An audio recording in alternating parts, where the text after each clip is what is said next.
Ya como última parte en esta serie de unidades de medida de dispersión, vamos a ver lo que se conoce como desviación estándar. Ya nada más recapitulando, recuerden que la primera unidad de dispersión que vimos fue el rango, que era nada más era la diferencia entre nuestro valor máximo y nuestro valor mínimo. Eso nos decía cuál era nuestra amplitud en nuestro espectro de mediciones. Después, en la siguiente sección, en la sección pasada, hablamos de lo que fue la varianza. La varianza ya nos estaba hablando de la dispersión en nuestros datos. Ahora vamos a ampliar un poco más esa definición con lo que se conoce como desviación estándar. La desviación estándar está muy relacionada con lo que es la varianza. De hecho, primero tenemos que calcular lo que es la varianza para después calcular la desviación estándar. Solamente se le hace una pequeña modificación a nuestra cuenta, a nuestro cálculo de la varianza para obtener la desviación estándar. Vamos a ver las características que tiene esto de la desviación estándar. Recuerden que todo esto tiene que ver con lo que se conoce como una distribución normal. Una distribución normal es aquella que tiende hacia un valor central. Como habíamos platicado antes, por ejemplo, la producción de una tortillería, el tamaño de las tortillas pues tiene que tender a un tamaño homogéneo. No podemos salirnos de un cierto estándar que queremos replicar. La mayoría de las tortillas va a estar o tiene que estar muy cerca a un promedio, recuerden, a un valor de una tendencia central de nuestras tortillas. Vamos a tener alguna producción por encima y también vamos a tener alguna producción por debajo, pero esos puntos van a ser muy extremos. En casi todos nuestros procesos industriales vamos a tener ese tipo de comportamiento, porque nosotros vamos a tender a trabajar por suministrar un producto de una sola medida. Van a haber algunos casos extremos que se alejan un poco, pero son pocos. La mayoría, o esperamos que la mayoría, estén cerca de un estándar. Vamos a tener errores, vamos a tener pues prácticamente la forma de determinar alguna pieza o algún elemento que salga de defecto. Ya eso está contemplado, se tiene que contemplar en algún procedimiento industrial. Entonces esto es lo que se conoce como la medición de qué tanto nos salimos de nuestra normalidad. Esto es lo que es la desviación estándar. Entonces tenemos que la desviación estándar es una medida de la cantidad de variación o dispersión en un grupo de valores. Entonces nos está diciendo cuánta variación o dispersión, qué tan regados están nuestros valores. Una baja desviación estándar indica que todos los valores tienden a un valor cercano del promedio del grupo.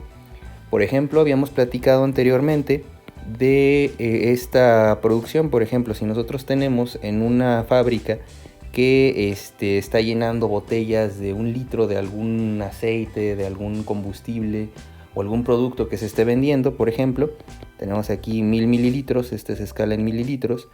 Casi todos nuestros valores van a tener que estar cerca de estos puntos. Si nosotros vamos tomando muestras, casi todas nuestras muestras van a ir tomando este valor. Algunos de estas mediciones nos van a salir un poco lejos de nuestro estándar de 1000 mililitros, pero van a ser pocos. Estos valores que se alejan van a ser realmente pocos a los valores que nosotros vamos a ir midiendo. Si nosotros tomamos una botella, todas estas botellas van a tener que ir alineadas a este valor, más o menos todas van a tener que estar en este punto. Van a haber algunas que se salen de este promedio, pero pues bueno, no tienden que ser muchos. Entonces, en una producción, si nosotros ya tomamos un valor y tomamos muchas muestras, entonces empieza a aparecer esta campana que se conoce como campana normalizada. Entonces aquí nos dice que la distancia, es decir, la desviación estándar nos va a decir qué tan ancho es esta curva que estamos viendo. Dice que mientras que una desviación estándar grande nos va a indicar que los valores se esparcen mucho en un rango más amplio. Por ejemplo, si nosotros lo tomamos como un caso extremo, ahora si la máquina que tenemos ya está muy descalibrada, entonces voy a empezar a tener valores ahora cada vez más lejos de nuestra media. Entonces voy a tener ya valores que se empiezan a alejar del promedio. Vamos a tener algunos que están en el promedio de los 1000 mililitros, pero si se fijan ahora, la curva se hace un poco más grande. No necesariamente se hace más alta, aquí la altura indica la frecuencia, o sea, qué tantas muestras estoy tomando. Pero aquí lo importante es lo ancho que se hace. Entonces una desviación estándar grande nos va a estar diciendo que nos estamos alejando mucho del promedio. Vamos a ver algunos ejemplos para ilustrar esto. Bueno, entonces esto es la desviación estándar. Vamos a ver ahora la fórmula que nos indica la desviación estándar tanto de una muestra como de una población. Tenemos aquí las dos definiciones para la desviación estándar de una muestra y para la desviación estándar de la población.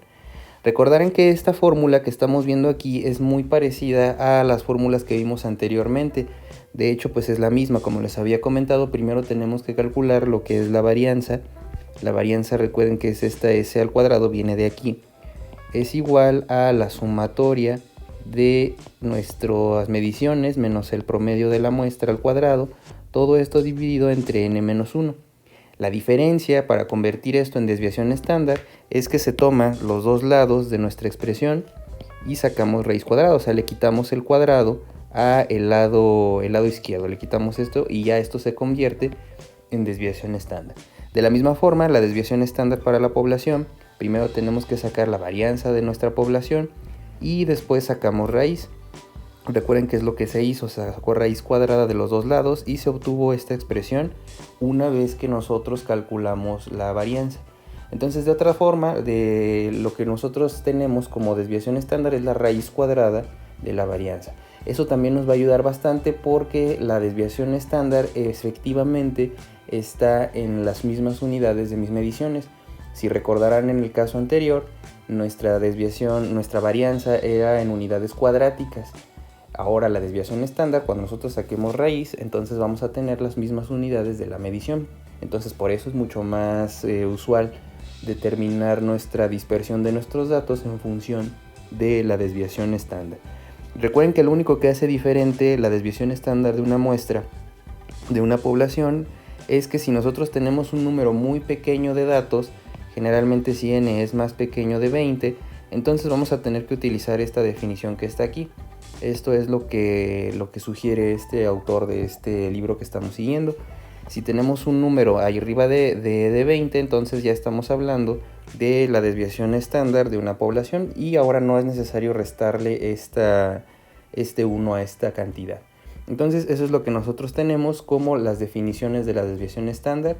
Para calcularlo, lo que nosotros hacemos es que sacamos la raíz cuadrada de la varianza, dependiendo cuál sea el caso, dependiendo si es el caso de mi muestra o si es la desviación estándar de la población completa. Entonces vamos a ver más propiedades de la desviación estándar.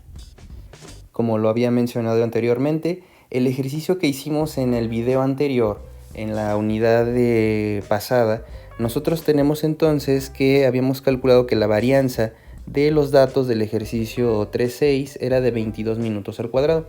Nada más un poco para tomarla de referencia, en ese experimento, en ese caso, se tomaron una muestra de 5 niños y se les puso a realizar una cierta actividad.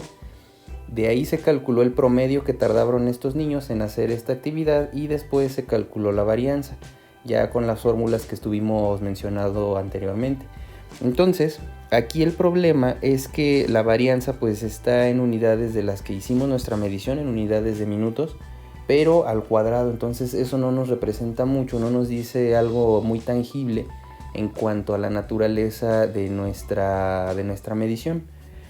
Entonces lo que hacemos es lo siguiente: la raíz cuadrada de la varianza pues se llama desviación estándar y la desviación estándar es medida en las mismas unidades de la variable, es lo que le estaba mencionando.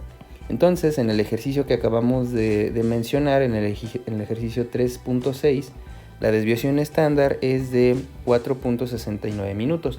Lo único que se hace aquí es que se saca la raíz cuadrada de 22. La raíz cuadrada de 22 pues efectivamente es 4.69, de ahí sale. Entonces primero se tuvo que calcular nuestra varianza y de ahí se saca la raíz cuadrada de 22 minutos al cuadrado. La raíz de 22 es 4.69 y desde luego también la raíz cuadrada cancela este cuadrado de aquí y desde luego ya nos da la unidad en las mismas en las que estamos midiendo nuestro evento. Entonces ahora podemos determinar que la desviación estándar en esta medición, en esta muestra que nosotros tomamos de 5 niños para las cuales se les puso a hacer una cierta actividad, es de alrededor de 4.7 minutos. Ya podemos transformar después a segundos los decimales, etc. Ya eso es cuestión de cómo queremos interpretar los datos. Entonces eso nos va a decir qué tan dispersos estaban los niños al momento de hacer esta actividad. Si nosotros hubiéramos obtenido una desviación estándar más pequeña, por ejemplo, si hubiéramos obtenido una desviación estándar de 2 minutos, eso nos estaba diciendo que todos los niños estaban más o menos más cerca de un promedio. El promedio, si recordarán, en el caso anterior era de 8 minutos. Teníamos que el promedio era de 8 minutos. Entonces, entre más pequeño tengamos nuestra desviación estándar, quiere decir que casi todos se acercan al promedio, casi todos están cerca de 8 minutos. Si nosotros tenemos una desviación estándar muy grande, quiere decir que tenemos que algunos tardaron mucho más y otros tardaron mucho menos. Entonces vamos a tener una dispersión mucho más grande de datos, va a estar más regado nuestro evento. Les vuelvo a repetir, en un proceso industrial se pretende que la desviación estándar sea lo más cercana a cero posible. Eso es lo que quiere decir la desviación estándar. Vamos a ver geométricamente lo que representa entonces ahora esto de la desviación estándar y un poco más a fondo esta teoría. Bueno, tenemos algo que se conoce como la regla empírica, que nos habla de las regiones que nosotros vamos a tener como nuestra desviación estándar. Aquí, si se fijan en esta figura que tenemos aquí abajo, vamos a tener nuestros datos. Les estaba comentando que en un proceso industrial o en un proceso de medición o en cualquier proceso que nosotros tengamos emulando a un estándar, que queramos hacer una pieza de un solo tamaño o que queramos que toda nuestra producción sea homogénea, vamos a tener siempre algo parecido. Esta parte de aquí, el promedio, va a ser lo que nosotros queremos emular en condiciones óptimas. En el caso anterior era el caso de una muestra, era X barra, era de 8 minutos. Ese era el promedio que tenían los niños al momento de realizar su cierta actividad que les pusieron. La desviación estándar que encontramos, esta S, habíamos encontrado que era de 4.69 minutos. Quiere decir que una desviación estándar es esta distancia de aquí hasta acá. Hasta acá tenemos 4.69 minutos y acá tenemos menos 4.69 minutos. Esta es la distancia que tenemos en esta región de aquí. Vamos a leer esto que nos está indicando esto que se conoce como una región de desviación estándar. Bueno, la regla empírica establece que el grupo de datos que tiene una distribución de campana, esta distribución gaussiana que podemos ver acá, aproximadamente el 68% de las observaciones yacen dentro de una desviación estándar del promedio. Entonces aquí vemos que pues sí, efectivamente, si sumamos estas dos cantidades en forma porcentual, el 34.1 y 34.1, esto tanto a la izquierda como a la derecha como a la izquierda, vamos a tener aproximadamente el 68%. Si nosotros nos alejamos dos desviaciones estándar, ahora en lugar de 4.69 vamos a duplicar ese tiempo. Podemos aquí calcularlo. En lugar de 4.69 vamos a poner que nos alejemos el doble, 4.69, vamos a multiplicarlo por 2, vamos a tener 9.38, hasta acá es 9.38 minutos. Aquí hay algunos niños que se tardaron poquito más del promedio, 9.38 más de estos 8 minutos. Entonces aquí tenemos que se tardan en esta sección, vamos a tener 17, aquí va a tener 17.38 minutos. Recuerden, se mide a partir de aquí, es esta diferencia hasta este punto de acá. Entonces son 9.38 más los 8 minutos que tenemos aquí, desde aquí hasta acá, más este pedacito que son dos desviaciones estándar. Entonces, si nos vamos dos desviaciones estándar, aproximadamente vamos a tener el 95% de las observaciones van a yacer dentro de dos desviaciones estándar del promedio. aproximadamente 99.7% de las observaciones van a estar dentro de 3 desviaciones estándar. Si así nos vamos, por ejemplo en 4, pues ya vamos a estar muy cerca del 100%. La regla empírica aplica cuando nosotros tenemos grandes muestras o la población completa. Por eso aquí en esta región tenemos el μ, que es el promedio de nuestra población. Pero si nuestra muestra es muy grande, también podemos aproximar esto a una forma de campana, una forma normal. Entonces, esto es lo que nosotros conocemos como la regla empírica. Vamos a ir un poco más a fondo a esto y vamos a ver a quién se le ocurrió esto. Esto también se le conoce como distribución gaussiana, se le ocurrió al matemático Friedrich Gauss. Entonces, de ahí viene esta distribución, también se conoce como distribución gaussiana. Es mucho más complejo.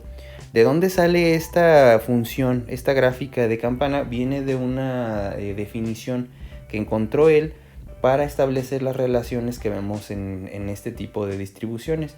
Nada más la vamos a ver de forma como descriptiva, y lo que vamos a hacer más adelante es que vamos a utilizar nada más este tipo de proporciones y de reglas empíricas. Pero bueno, vamos a ver ya más a detalle para terminar hoy de dónde viene esta forma de esta distribución de Gaussian. Aquí vemos entonces que la representación matemática para nuestra distribución simétrica de campana, nuestra curva, está dada por la fórmula gaussiana, en honor a el físico y matemático alemán Carl Friedrich Gauss. Esto estuvo trabajando entre el siglo XVIII y el siglo XIX. Gauss hizo bastantes desarrollos en matemáticas, también estuvo trabajando en fenómenos físicos, estuvo trabajando también en cuestiones de estadística, estuvo también como representante del gobierno ante decisiones de propagación económica,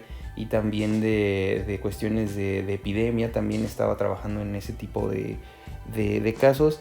En todos esos fenómenos pues aplicaba sus herramientas matemáticas, pero principalmente era matemático y físico, pero muchas de sus aplicaciones las podemos encontrar en muchos lados, en economía, en biología, etcétera, ¿no? Entonces la fórmula es algo intimidante. Si nosotros le damos valores a x va a ser nuestras observaciones, aquí va a estar x y aquí va a estar nuestra frecuencia.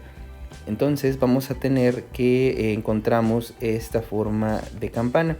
Aquí vamos a tener el promedio y vamos a tener este comportamiento. Recuerden que de aquí para acá vamos a tener que se conoce esto como una desviación estándar.